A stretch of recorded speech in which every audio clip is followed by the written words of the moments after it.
All right, 5 minutes with the fishing crew. We're at the Cedar Shores Walleye Tournament 2026. I think this is my third or fourth. It doesn't really matter, but I've got Lorin Skipper with me.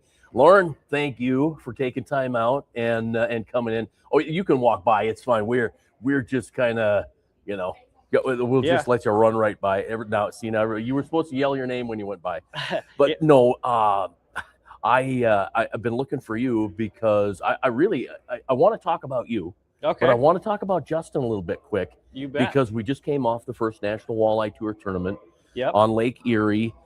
Obviously, we've got the Shillings that had just blew it out of the water their first tournament, right? I mean, Chad coming back and then Bo his first, but Justin finished in 12th place yesterday, and I was so pumped. I almost called you.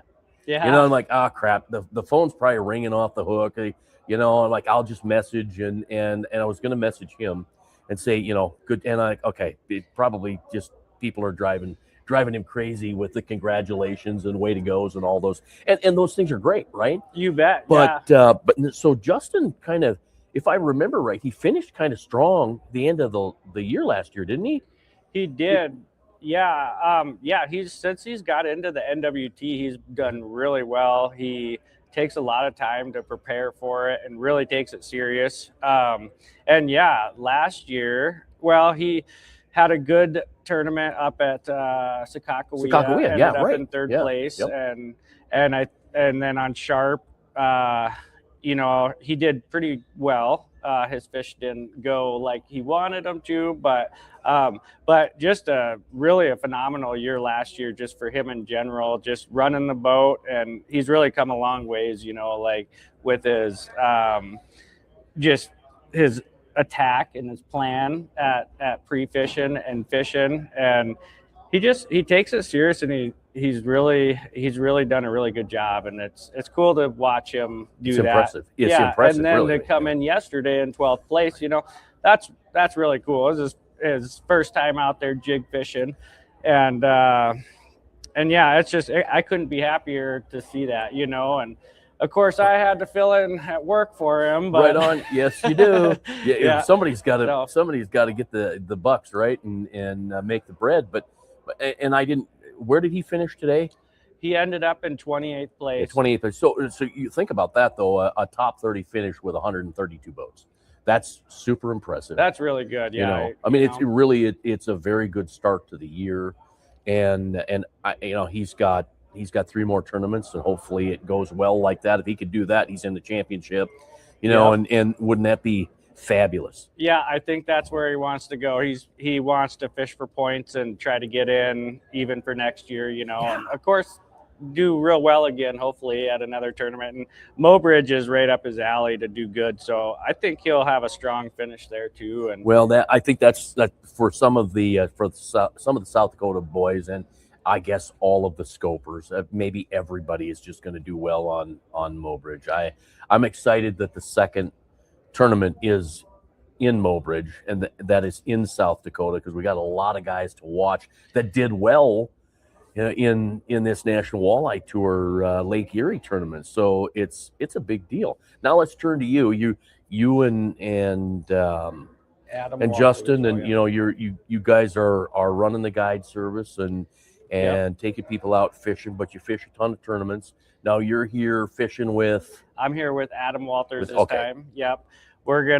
Justin will fish Sharp Showdown with me in the Governor's Cup, but his first priority is the NWT, of course. So he wasn't going to be able to get back for this one in time, and I don't blame him. But me and Adam Walters are going to go out and give it a try. We didn't have a lot of pre-fish, but I know this river, so just got to go out there and fish, and, hopefully we land on some good ones. Well, that, I guess the crazy thing is there's fish out there, right? You're seeing Yep. fish, you're marking fish. Yep. Getting them to finish has been kind of tough. We've had crazy weather. We've had summer, then winter, then summer, then Mhm. winter, then summer, then winter, then a little spring, then summer, then winter again.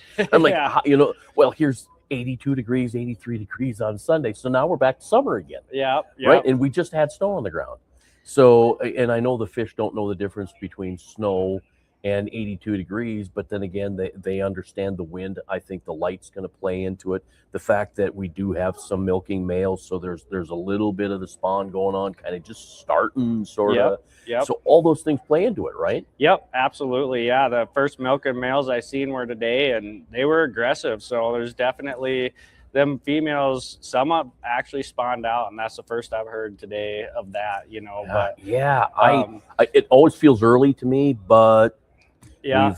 What was the water temp for you on the main body?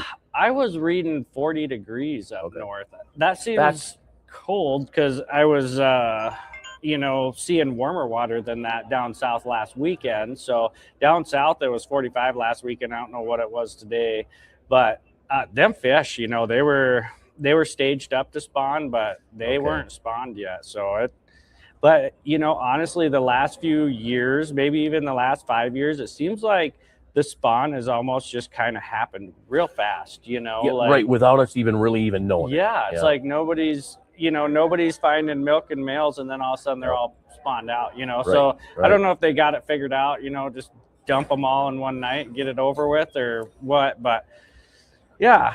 I think when Mother Nature calls, right?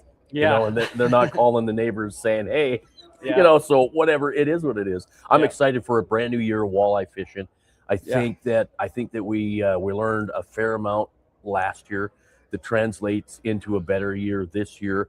I guess we'll find out where these systems differ from Francis Case to Oahe up in Mobridge here in the coming weeks. But we're going to find out what Francis Case is made of in 2026 tomorrow and Sunday. So pretty excited. Right. Yeah, I'm excited. I think there's going to be some big bags tomorrow. I Actually, hope so. There's been a lot of big fish down south and farther than the boundary, of course. But, we've been catching lots of overs. Actually, some days it's hard to get a limit of unders. So yeah, that is so crazy. Yeah. Last year, what do we have? 17 the first day. And I can't remember. I think it was 30. It was 36 pounds total. So do we come in with 220 plus bags? Boy, gonna be a little bit tough there. You think we'll be at that 36 pounds again? I think we'll see a 20-pound bag, but I don't know if we'll see two of them. Okay, from the same angler. Right? Yeah. No, I wouldn't expect two from the same, but I think we'll see them. Yeah, there's a lot of 5-6 pounders out there, and there's a lot of pre-spawn females still around. So. You just got to get them bites. It's tough to get the right bites sometimes. Yeah, that is what I'm hearing from everybody, and we see it on live scope more so than we ever have. And I think it really begins to kind of tick a person off a little bit. Yeah, because it gets a little boring watching it, and it does make you I get a little crabby.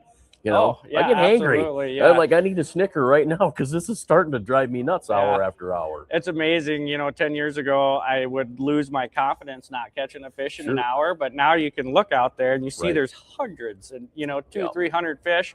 So you have that confidence, but they're still not biting. So you're just and you can't make them bite. Yeah. So tomorrow's going to be what it's going to be, and then Sunday we're going to find out who the champion is. So Lorin, Skipper, thank you very much. Yeah, appreciate thanks, it. Jason. Yep, thank you. Seeing you again, and look forward to fishing with you guys this year. You betcha. 5 minutes with the fishing crew here at the Cedar Shore Walleye Tournament 2026 in Chamberlain, Oklahoma.